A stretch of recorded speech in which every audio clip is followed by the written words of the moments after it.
കാണൂ പരസ്യരഹിതമായ ഏറ്റവും പുതിയ എപ്പിസോഡുകൾ. എന്നാ പിന്നെ വിനയം ചെന്ന് വിളിച്ചോണ്ട് വരട്ടെ.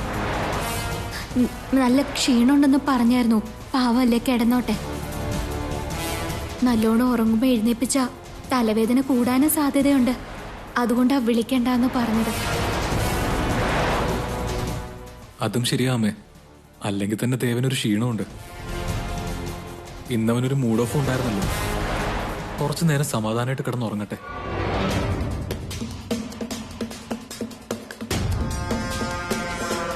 പിന്നെ എങ്ങനെ ചടങ്ങ് നടത്തുക? കുറച്ച് കഴിയുമ്പോ മുഹൂർത്തം തുടങ്ങും.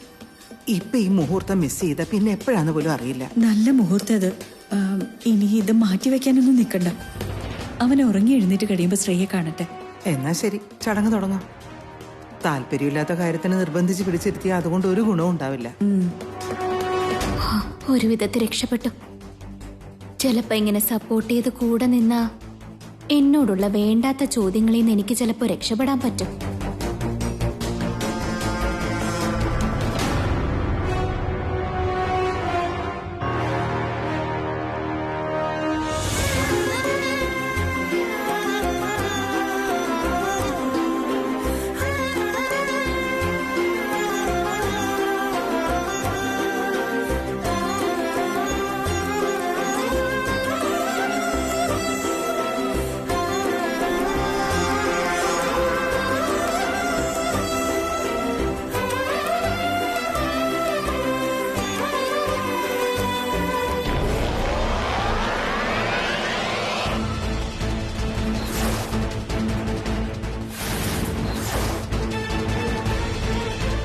അത് കൊള്ളാം.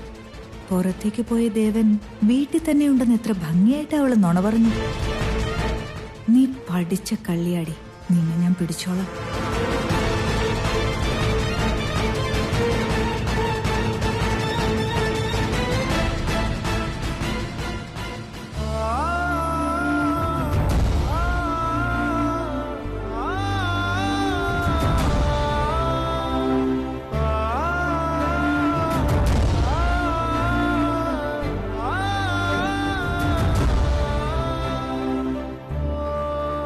നീ എന്റെ ഭാര്യയായിട്ട് വരുമ്പോ നിന്റെ കയ്യിൽ ഇട്ട് തരാൻ വാങ്ങിച്ചതായത്.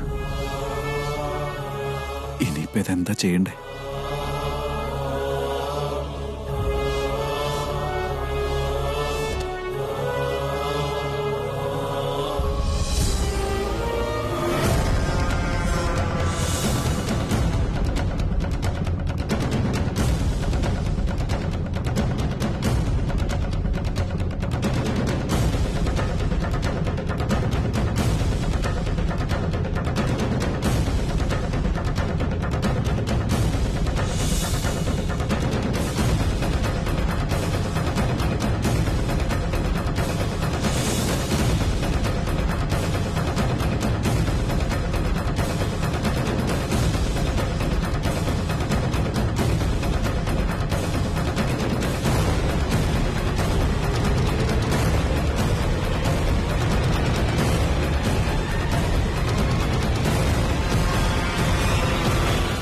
ഹലോ ദേവാ.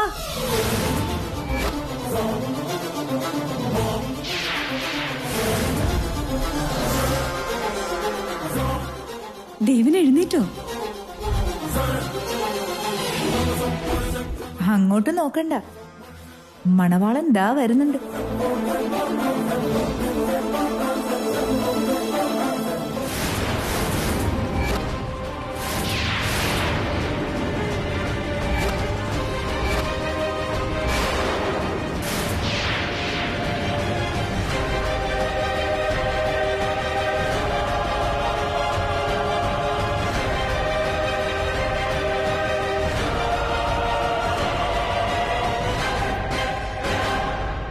അങ്ങോട്ട് എവിടെ പോവാ ദേവാ?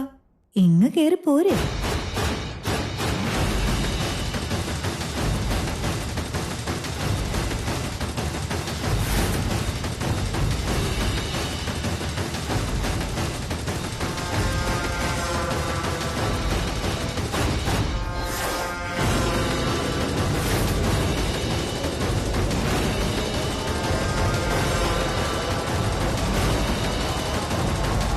നിന്നോട് പുറത്തോട്ട് ഇറങ്ങരുതെന്ന് പറഞ്ഞതല്ലേ? പിന്നെ എവിടുന്ന് നീ പുറത്തുനിന്ന് വരുന്നത്? അവള് നിന്നോടല്ലേ ചോദിക്കുന്നത്? മുറിയിന്ന് പോലും പുറത്തിറങ്ങരുതെന്ന് നിന്നോട് എത്ര വട്ടം പറഞ്ഞു തന്നതാ. പിന്നെ എന്തിനാണ് ചാടിപ്പോയേ? ദേവന്റെ കാര്യം അവിടെ നിക്കട്ടെ എന്തോമ്മേ. അതിനു മുമ്പ് കൊച്ചുമരുമോളുടെ കാര്യം നോക്ക്.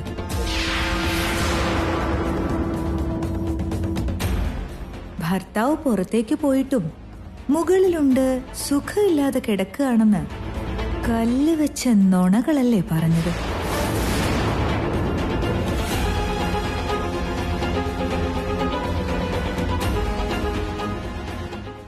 വാ തുറന്നാൽ കള്ളത്തരം. അവളാണ് ഈ വീടിന്റെ ദീപസ്തംഭം, വംശത്തെ ഉദ്ധരിക്കാനെത്തിയ കെടാവിളക്ക്. ഇപ്പോഴും അങ്ങനെ തന്നെയാണോ എന്തോന്ന്?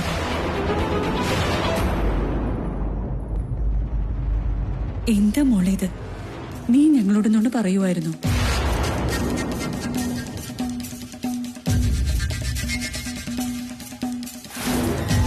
കൈയോടെ പിടികൂടിയതിനു ശേഷം നുണ പറഞ്ഞു എന്നുള്ള മറുചോദ്യത്തിന് പ്രസക്തിയുണ്ടോ?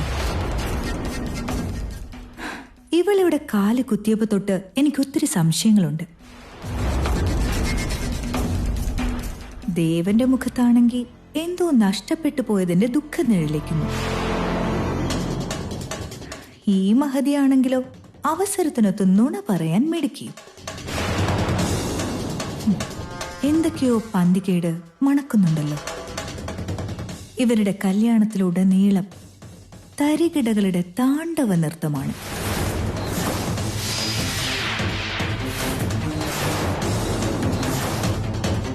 ഊർമിളേച്ചി, ഡേവേട്ടന്റെ കാര്യത്തിൽ ഒരു നുണ പറഞ്ഞു എന്നുള്ളത് സത്യ.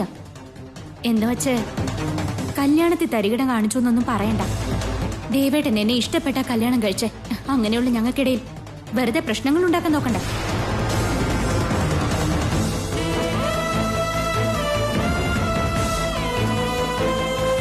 ഞാനൊരു നുണ പറഞ്ഞു.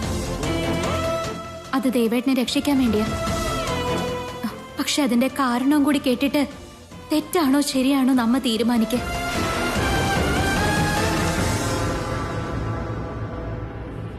പാവം അമ്മ. ദേവേട്ടന്റെ ഒരു കൂട്ടുകാരൻ സീരിയസ് ആയിട്ട് ഹോസ്പിറ്റലിൽ കിടക്കുക.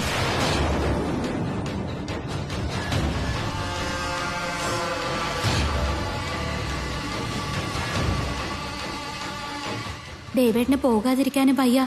നിങ്ങളാരും പുറത്തേക്കും വിടുന്നില്ല. അതുകൊണ്ടാ ദേവേട്ടൻ കാലത്ത് തുടങ്ങി വിഷമിച്ച് നടക്കുന്ന. മുഖത്തെ വാട്ട എന്താന്ന് എല്ലാരും ചോദിച്ചില്ലേ? ഇതായിരുന്നു അമ്മേ കാരണം.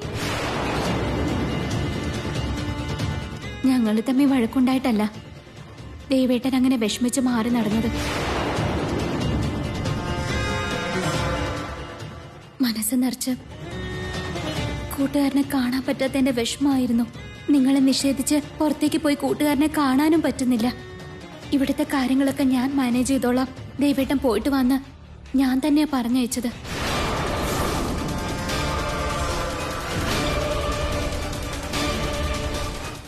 ഭർത്താവ് വിഷമിച്ച് നടക്കുമ്പോ കണ്ടില്ലാന്ന് ഭാവിക്കാൻ കഴിയാത്തത് തെറ്റാണെങ്കിൽ ഞാൻ ചെയ്തത് തെറ്റ് തന്നെ അമ്മ. അതിനെന്ത് ശിക്ഷ വേണമെങ്കിലും തന്നോ അമ്മ, ഞാനത് സ്വീകരിച്ചോളാം.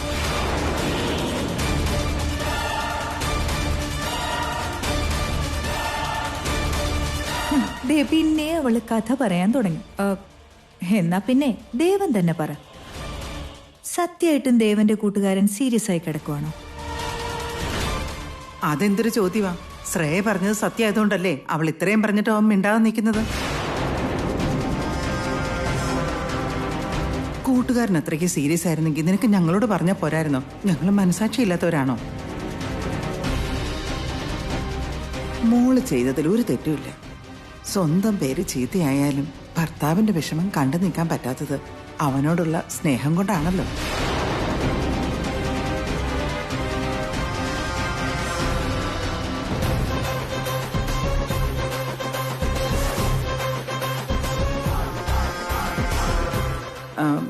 എന്നാലും മോളെ, നിനക്ക് ഞങ്ങളോട് കാര്യം പറയായിരുന്നു. അവസ്ഥ മനസ്സിലാക്കാൻ പറ്റാത്ത വിഡ്ഢികളൊന്നും അല്ലല്ലോ. സാരമില്ല. ദേവാ, ശ്രേയയ്ക്ക് നിന്റെ കൈകൊണ്ട് ആഭരണങ്ങൾ ഇട്ട് കൊടുക്കും.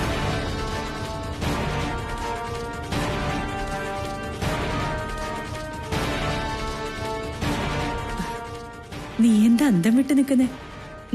നീ ഇഷ്ടപ്പെട്ട് കല്യാണം കഴിച്ചതല്ലേ? വാ വാടാ മോനെ. ഇതങ്ങോട്ട് ഇട്ട് കൊടുക്ക. ഇട്ട് കൊടുക്ക് മോനെ.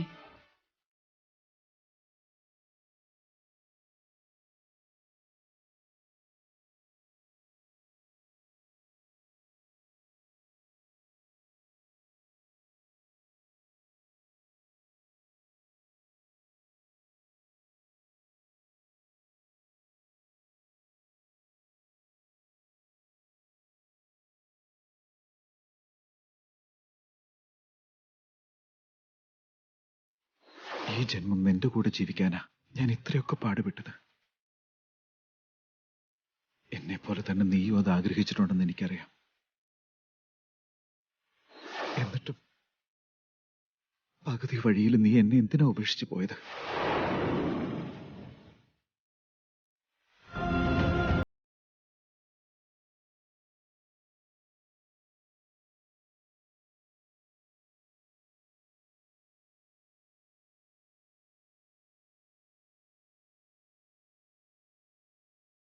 നിന്ന് രക്ഷപ്പെട്ടെ. പക്ഷെ ദേവേട്ടന്റെ വിഷമം കണ്ടിട്ട് എന്നെ വിടുന്ന ലക്ഷണമില്ല. ഇന്നല്ലെങ്കിൽ നാളെ എന്നെ കാണും. എപ്പോഴും ഇതുപോലെയായിന്ന് വരില്ല. കണ്ട് സംസാരിക്കാത്തിടത്തോളം എന്റെ പുറകെ തന്നെ ഉണ്ടാവും.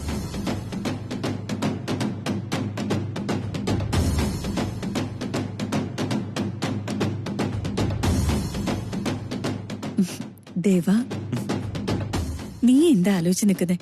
വളയിട്ട് കൊടുക്കടാ. ദേവേട്ടൻ എന്റെ കഴുത്തിൽ താലി കെട്ടിയപ്പോ എന്തെന്നില്ലാത്തൊരു സന്തോഷമായിരുന്നു. എന്നിട്ട് ഇപ്പൊ ഞാൻ മരണവേദന അനുഭവിക്ക. എന്തിനാ നീ എന്നെ പറ്റിച്ചതെന്ന് ചോദിച്ച ദേവേട്ടന്റെ കണ്ണുകളിലേക്ക് നോക്കാൻ പോലും കഴിയില്ല. ദേവേട്ടന്റെ ചോദ്യങ്ങൾക്ക് മുന്നിൽ ഉത്തരമില്ലാതെ നിൽക്കേണ്ടി വരും. മിണ്ടാതെ നിൽക്കാനല്ലാതെ എനിക്ക് ഒന്നിനും പറ്റില്ല.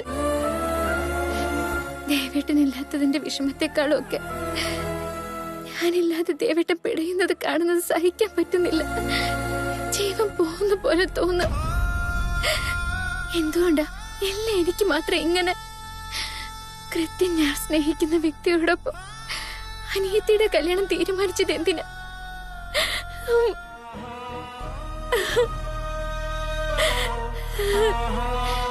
അവിടം കൊണ്ടും തീർന്നില്ല. താലി കെട്ടാൻ എന്നെ പിടിച്ചിരുത്തിയിട്ട് കൂടെ ജീവിക്കാൻ എന്റെ അനിയത്തിയെ പറഞ്ഞയക്കേണ്ട അവസ്ഥ. ഇതൊന്നും ആരുടെയും ജീവിതത്തിൽ നടന്നിട്ടുണ്ടാവില്ല. എന്തിനാ എന്റെ ജീവിതം വെച്ചിങ്ങനെ കളിക്കുന്നത് രാമ?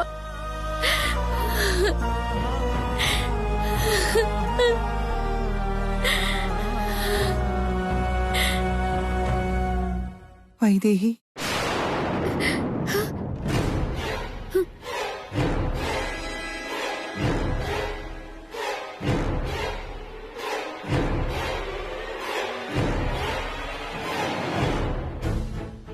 എന്ത് പറ്റി മോളെ? ഏയ് ഒന്നുമില്ല അമ്മേ, നല്ല തലവേദനയുണ്ട്, അതാ.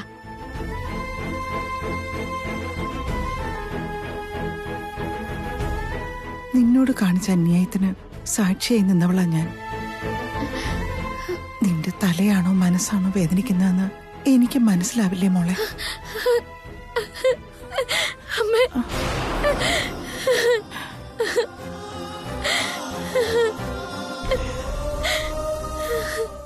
നിന്റെ വേദന എനിക്ക് മനസ്സിലാവുന്നുണ്ട് മോളെ. പക്ഷെ ഞാൻ എന്ത് പറഞ്ഞ് ആശ്വസിപ്പിക്കും? ഈ പ്രശ്നത്തിന് ഞാൻ എങ്ങനെ ഒരു പരിഹാരം കണ്ടെത്തും? ഈ അമ്മയ്ക്കൊന്നും മനസ്സിലാവുന്നില്ല മോളെ.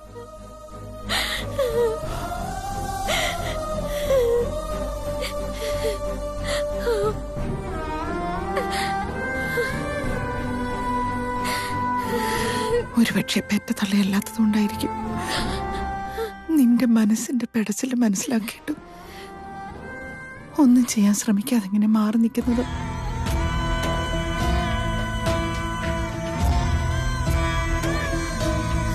അല്ലെങ്കിൽ പിന്നെ എന്തുകൊണ്ടാ നിന്റെ പെടച്ചിൽ എനിക്ക് മനസ്സിലായതിനു ശേഷം ഞാൻ ഒന്നും ചെയ്യാതെ ഇങ്ങനെ മാറി നിൽക്കുന്നത്? താലി കെട്ടിക്കാൻ പിടിച്ചിരുത്തിയിട്ടും കൂടെ ജീവിക്കാനുള്ള ഭാഗ്യം തരാതെ രാമഭഗവാൻ ഇത് എന്തിനുള്ള പുറപ്പാടാ? പരിഹാരം ഭഗവാൻ തന്നെ കണ്ടെത്തട്ടെ. മറ്റാർക്കും ഇതിലൊന്നും ചെയ്യാൻ പറ്റില്ല.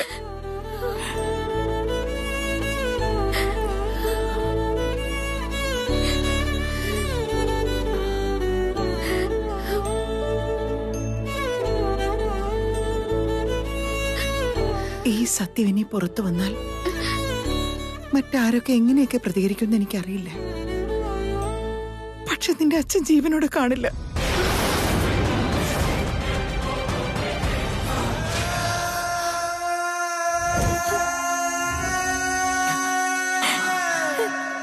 ഇനി അതോടെ കാണാനുള്ള വിധി എനിക്ക് ഉണ്ടാകാതിരുന്നാ മതി.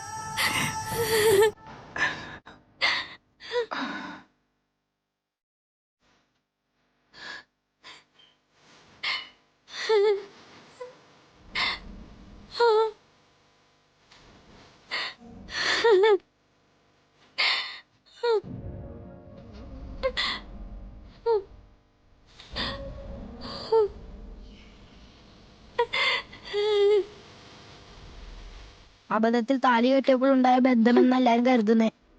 നിങ്ങൾ തമ്മിൽ ഇഷ്ടമായിരുന്നെന്ന് ആർക്കും അറിയില്ല. എനിക്ക് പറയണമെന്നുണ്ട്, പക്ഷെ ചേച്ചി എന്നെ വാതുറക്കാൻ സമ്മതിക്കില്ലല്ലോ. അച്ഛനമ്മയെ സത്യം അറിഞ്ഞാൽ അവരിതിന് കൂട്ടി നിക്കില്ല. ചേച്ചി, ഞാൻ പറയുന്ന കേക്ക്, സത്യം തുറന്ന് പറഞ്ഞേക്ക്. എന്താന്നാ പറയണ്ട മാധവ? എന്റെ സ്നേഹം തിരിച്ചു തന്ന് ശ്രേയയുടെ ജീവിതം തകർക്കണമെന്ന് ഞാൻ അച്ഛനോടും അമ്മയോടും പറയണോ? അങ്ങനെ നടന്ന പിന്നെ നമുക്ക് അച്ഛന്റെ ജീവനോടെ കിട്ടൂ? എന്റെ അച്ഛനെ ബലി കൊടുത്തോണ്ട് എനിക്ക് ജീവിക്കാൻ കഴിയൂ? അപ്പൊ വൈദേഹിച്ചിയുടെ ജീവിതം തകരുകയാണെങ്കിലും അച്ഛൻ സഹിക്കുമെന്നാ? അച്ഛനത് അറിഞ്ഞാലല്ലേ പ്രശ്നമുള്ളൂ. സത്യം പുറത്തറിയുന്നത് വരെ ശ്രേയ അവിടെ സന്തോഷമായിട്ട് ജീവിക്കും. ഇവിടെ അച്ഛനും സമാധാനം ഉണ്ടാവും. അതുകൊണ്ടാ ഈ സത്യം ആരും അറിയരുത്. ചേച്ചി ആഗ്രഹിച്ചോണ്ട് മാത്രം സത്യം പുറത്തു വരാതിരിക്കില്ല. ദേവൻചേട്ടൻ സ്നേഹിച്ചത് ചേച്ചിയാ, താലി കെട്ടിയതും ചേച്ചിക്കാ. എന്നിട്ട് ശ്രേയച്ചേച്ചിയോട് എങ്ങനെ സന്തോഷമായി ജീവിക്കുന്ന? ജീവിച്ചേ പറ്റൂ, വേറെ മാർഗമില്ല. അതുകൊണ്ട് ദേവേട്ടൻ ഒരിക്കലും നടന്ന സത്യങ്ങൾ അറിയരുത്. ത്യാഗം ചെയ്യുക എന്നായിരിക്കും ചേച്ചിയുടെ വിചാരം. പക്ഷെ ചേച്ചി ചെയ്യുന്നത് തെറ്റാ. ഒരിക്കലും അല്ല. മറ്റൊരാള് നമ്മൾ കാരണം വേദനിച്ചാലേ തെറ്റും. പക്ഷെ ഇവിടെ പലരും അതുകൊണ്ട് സന്തോഷിക്കും. അതിന്റെ പേരിൽ ഇനി എന്ത് സഹിക്കേണ്ടി വന്നാലും എനിക്ക് കുഴപ്പമില്ല. ഈ ജന്മത്തിൽ എനിക്ക് ഇത്രയൊക്കെ കിട്ടിയത് തന്നെ വലിയ കാര്യം.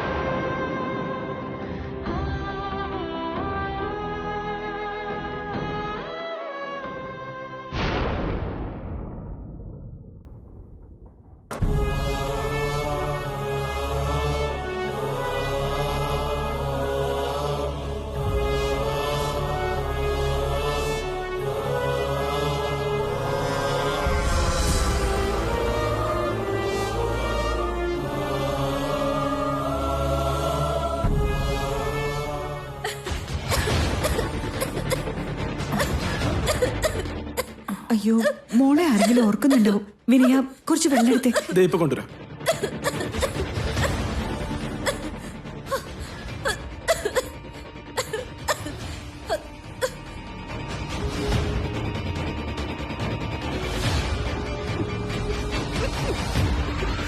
ദേവ, നീ ടവലിംഗ് എന്താ?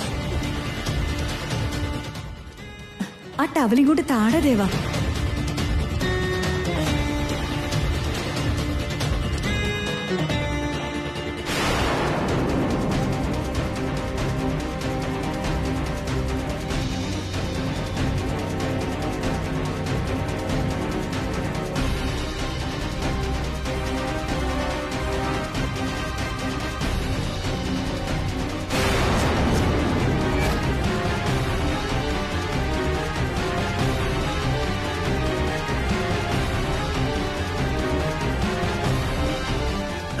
ഈ ഡയമണ്ട് റിങ് കല്യാണ രാത്രിയിൽ ശ്രേയയ്ക്ക് കൊടുക്കാനാന്ന് പറഞ്ഞിട്ട് കൊടുത്തില്ലേ നീയെ?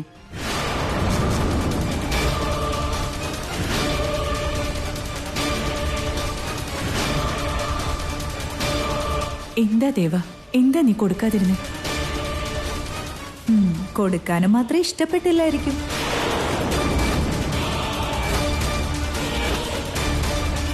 പ്രണയിച്ച് കല്യാണം കഴിച്ചവരവര്. ഇനി ആ ചോദ്യത്തിന് പ്രസക്തിയില്ല. ഇന്ദു അമ്മയ്ക്ക് പുറത്തു നിന്നുള്ള പ്രണയവർണ്ണങ്ങൾ മാത്രമേ കാണാൻ പറ്റുന്നുള്ളൂ. അകെ ഇരുണ്ട് കിടക്കുന്നത് കാണുന്നില്ല.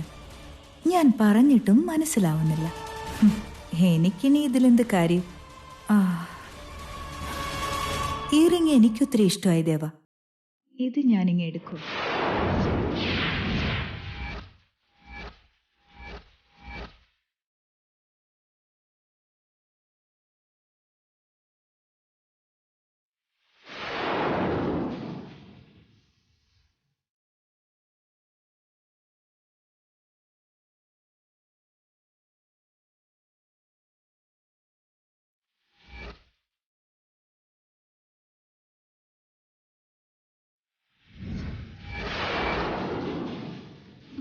എന്താ ചേച്ചി, എന്ത് വലിയ വിവരക്കേടെ കാണിക്കുന്നത്?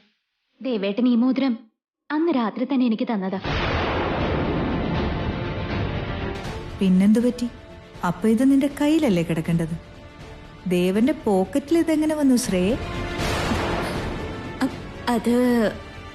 അത് കാലത്ത് ഞാൻ കുളിക്കാൻ പോകുന്ന സമയത്ത് മറ്റാഭരണങ്ങൾ കൂടെ ഞാൻ ഇത് ഊരി വെച്ചായിരുന്നു. ഞാൻ സ്നേഹത്തോടെ തന്ന മോതിരം എന്തിനാ ഊരി വെച്ചെന്ന് പറഞ്ഞ് ദേഷ്യപ്പെട്ട് എന്റെ കയ്യിൽ നിന്ന് വാങ്ങിച്ചതാ.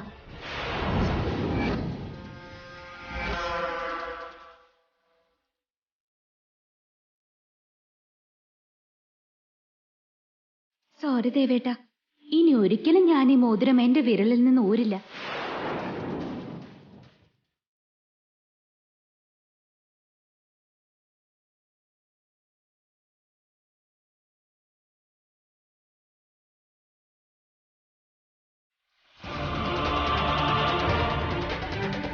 വീണെടുത്ത് കിടന്ന് ഉരുളണ്ട ശ്രേയ.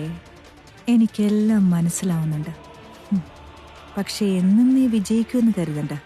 നീ പിടിക്കപ്പെടും മോളെ.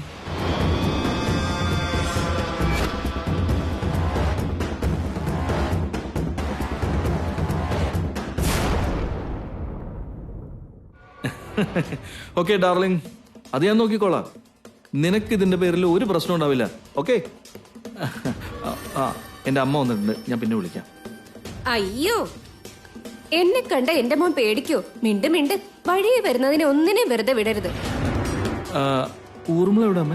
എന്താണാവോ, അവളുടെ വായിലിരിക്കുന്ന കേട്ട് മതിയായില്ലേ? വിചാരിച്ച കാര്യങ്ങളൊക്കെ നടക്കാത്തോണ്ടാണല്ലോ അവൾ എന്നെ ഓരോന്നൊക്കെ പറയുന്നത് അമ്മേ. അതൊന്നും നമ്മൾ കാര്യമാക്കരുത്. പിന്നെ എന്താണാവോ നിനക്ക് കാര്യം? ദിവസം മുഴുവൻ വെള്ളം കോരിയത് മൂടില്ലാത്ത തൊട്ടിയിലാണെന്നുള്ള അവസ്ഥ വരരുത്. ഒന്ന് പോയമ്മേ, അമ്മ പറയണ പോലെ നടക്കില്ല. ഞാൻ എന്റെ പേടി കൊണ്ട് പറയുവാടാ, ഒന്നിനും ഒരു കഴകത്തില്ലാത്തവനാ നീ. ഇനി എന്നാണാവോ നിനക്ക് പക്വത വരിക? ആലോചിച്ചും കണ്ട് കാര്യങ്ങൾ ചെയ്യണം. ആ സ്വത്തിന്റെ പകുതിയെങ്കിലും നമ്മൾ അടിച്ചു മാറ്റണം. അതിനെന്താ ചെയ്യണ്ടേ? ആ ഊർമിളയുടെ വാലി തൂങ്ങി നടന്നിട്ട് ഒരു കാര്യമില്ല. എനിക്കറിയാം, പെണ്ണിന്റെ തൊലിവെളുപ്പ് കണ്ട് മതിമറന്ന് പുറകെ നടക്കുന്നവനാണ് ഞാനെന്ന് അമ്മയ്ക്ക് തോന്നിയെങ്കിൽ അത് തെറ്റി. പിന്നല്ലാതെ എന്താടാ? അതല്ലേ നീ ഇപ്പൊ ചെയ്തോണ്ടിരിക്കുന്നെ.